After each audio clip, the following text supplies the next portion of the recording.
The Strange Case of Dr. Jekyll and Mr. Hyde by Robert Louis Stevenson. Henry Jekyll's full statement of the case. I was born in the year 18 to a large fortune, endowed besides with excellent parts, inclined by nature to industry, fond of the respect of the wise, and good among my fellow men, and thus, as might have been supposed, with every guarantee of an honourable and distinguished future. And indeed the worst part of my faults was a certain impatient gaiety of disposition, such as had made the happiness of many, but such as I found it hard to reconcile with my imperious desire to carry my head high, and wear a more than commonly grave countenance before the public. Hence it came about that I concealed my pleasures, and that when I reached years of reflection, and began to look round me and take stock of my progress and position in the world, I stood already committed to a profound duplicity of life. Many a man would have even blazoned such irregularities as I was guilty of, but from the high views that I had set before me, I regarded and hid them with an almost morbid sense of shame. It was thus rather the exacting nature of my aspirations than any particular degradation in my faults that made me what I was, and, with even a deeper trench than in the majority of men, severed in me those provinces of good and ill which divide and compound man's dual nature. In this case I was driven to reflect deeply and inveterately on that hard law of life which lies at the root of religion, and is one of the most plentiful springs of distress. Though so profound a double-dealer, I was in no sense a hypocrite. Both sides of me were in dead earnest. I was no more myself when I laid aside restraint and plunged in shame, than when I laboured in the eye of day at the furtherance of knowledge or the relief of sorrow and suffering. And it chanced that the direction of my scientific studies, which led wholly toward the mystic and the transcendental, reacted and shed a strong light on this consciousness of the perennial war among my members. With every day, and from both sides of my intelligence, the moral and the intellectual, I thus drew steadily nearer to that truth by whose partial discovery I have been doomed to such a dreadful shipwreck, that man is not truly one, but truly two. I say two, because the state of my own knowledge does not pass beyond that point. Others will follow, others will outstrip me on the same lines, and I hazard the guess that man will be ultimately known for a mere polity of multifarious, incongruous, and independent denizens. I, for my part, from the nature of my life, advanced infallibly in one direction, and in one direction only. It was on the moral side, and in my own person, that I learned to recognize the thorough and primitive duality of man. I saw that, of the two natures that contended in the field of my consciousness, even if I could rightly be said to be either, it was only because I was radically both, and from an early date, even before the course of my scientific discoveries had begun to suggest the most naked possibility of such a miracle, I had learned to dwell with pleasure, as a beloved daydream, on the thought of the separation of these elements. If each, I told myself, could be but housed in separate identities, life would be relieved of all that was unbearable.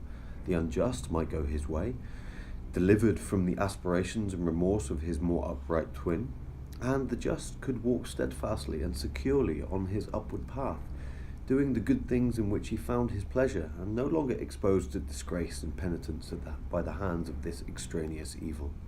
It was the curse of mankind that these incongruous faggots were thus bound together, that in the agonized womb of consciousness these polar twins should be continuously struggling.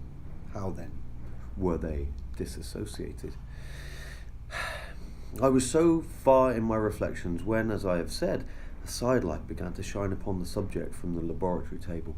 I began to perceive more deeply than it has ever yet been stated the trembling immateriality, the mist-like transience of this seemingly so solid body in which we walk attired. Certain agents I found to have the power to shake and to pluck back that fleshy vestment, even as a wind might toss the curtains of a pavilion. For two good reasons I will not enter deeply into this scientific branch of my confession. First, because I have been made to learn that the doom and burden of our life is bound forever on man's shoulders, and when the attempt is made to cast it off, but returns upon us with more unfamiliar and more awful pressure. Second, because as my narrative will make, alas, too evident, my discoveries were incomplete. Enough then, that I not only recognized my natural body for the mere aura and effulgence of certain of the powers that made up my spirit, but managed to compound a drug by which these powers should be dethroned from their supremacy, and a second form and countenance substituted, nonetheless natural to me because they were the expression and bore the stamp of lower elements in my soul. I hesitated long before I put this theory to the test of practice. I knew well that I risked death, for any drug that so potently controlled and shook the very fortress of identity might, by the least scruple of an overdose, or at the least inopportunity in the moment of exhibition, utterly blot out that immaterial tabernacle which I looked to it to change. But the temptation of a discovery so singular and profound at last overcame the suggestions of alarm. I had long since prepared my tincture. I purchased at once, from a firm of wholesale chemists, a large quantity of a particular salt which I knew, from my experiments, to be the last ingredient required, and late one accursed night I compounded the elements, watched them boil and smoke together in the glass, and when the ebullition had subsided, with a strong glow of courage, drank off the potion. The most racking pangs succeeded, a grinding in the bones, deadly nausea, and a horror of the spirit that cannot be exceeded at the hour of birth or death. Then these agonies began swiftly to subside, and I came to myself as if out of a great sickness. There was something strange in my sensations, something indescribably new, and, from its very novelty, incredibly sweet. I felt younger, lighter, happier in body. Within, I was conscious of a heady recklessness, a current of disordered sensual images running like a mill race in my fancy, a solution of the bonds of obligation, an unknown but not an innocent freedom of the soul. I knew myself, at the first breath of this new life, to be more wicked, tenfold more wicked, sold a slave to my original sin, my original evil, and the thought, in that moment, braced and delighted me like wine. I stretched out my hands, exulting in the freshness of these sensations, and in the act I was suddenly aware that I had lost in stature. There was no mirror at that day in my room. That which stands beside me as I write was brought there later on, and for the very purpose of these transformations. The night, however, was far gone into the morning, and the morning, black as it was nearly ripe for the conception of the day. The inmates of my house were locked in the most rigorous hours of slumber, and I determined, flushed as I was with hope and triumph, to venture in my new shape as far as to my bedroom. I crossed the yard, wherein the constellations looked down upon me. I could have thought with wonder the first creature of that sort that their unsleeping vigilance had yet disclosed to them. I stole through the corridors, a stranger in my own house, and coming to my room I saw for the first time the appearance of Edward Hyde. I must here speak by theory alone, saying not that which I know, but that which I suppose to be most probable.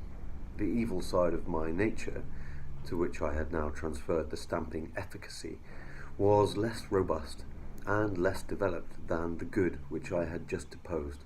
Again, in the course of my life, which had been, after all, 9/10 a life of effort, virtue, and control, it had been much less exercised and much less exhausted, and hence, as I think, it came about that Edward Hyde was so much smaller, slighter, and younger than Henry Jekyll. Even as good shone upon the countenance of the one, evil was written broadly and plainly on the face of the other. Evil besides, which I must still believe to be the lethal side of man, had left on that body an imprint of deformity and decay. And yet, when I looked upon that ugly idol in the glass, I was conscious of no repugnance, rather of a leap of welcome. This too was myself. It seemed natural and human. In my eyes it bore a livelier image of the spirit. It seemed more express and single than the imperfect and divided countenance I had been hitherto accustomed to call mine. And in so far I was doubtless right. I have observed that when I wore the semblance of Edward Hyde, none could come near me, at first without a visible misgiving of the flesh. This, as I take it, was because all human beings, as we meet them, are commingled out of good and evil, and Edward Hyde alone, in the ranks of mankind, was pure evil. I lingered but a moment at the mirror. The second and conclusive experiment had yet to be attempted. It yet remained to be seen if I had lost my identity beyond redemption, and must flee before daylight from a house that was no longer mine, and hurrying back to my cabinet, I once more prepared and drank the cup, once more suffered the pangs of dissolution, and came to myself once more with the character, the stature, and the face of Henry Jekyll. That night I had come to the fatal crossroads. I had approached my discovery in a more noble spirit.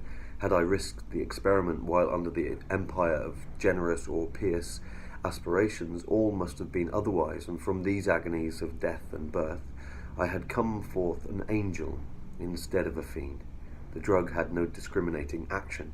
It was neither diabolical nor divine, but it shook the doors of the prison house of my disposition, and like the captives of Philippi, that which stood within ran forth. At that time my virtue slumbered, my evil, kept awake by ambition, was alert and swift to seize the occasion. And the thing that was projected was Edward Hyde. Hence, although I had now two characters as well as two appearances, one was wholly evil, and the other was still the old Henry Jekyll, that incongruous compound of whose reformation and improvement I had already learned to despair. The moment was thus wholly toward the worse.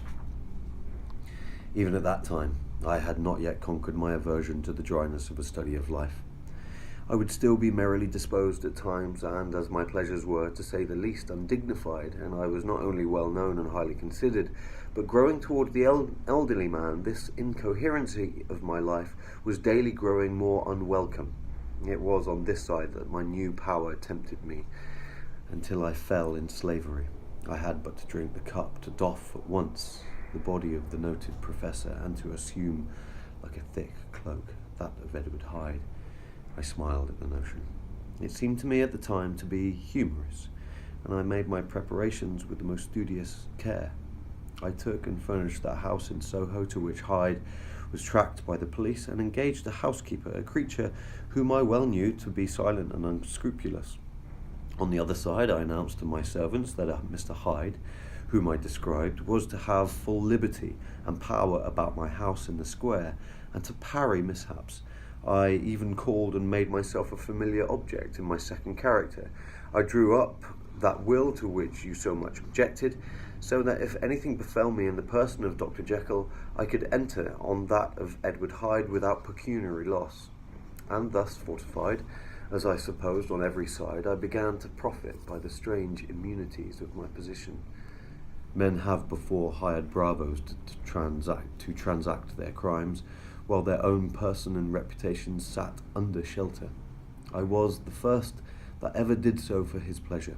I was the first that could thus plod in the public eye with a load of genial respectability, and in a moment, like a schoolboy, strip off these lendings and spring headlong into the sea of liberty.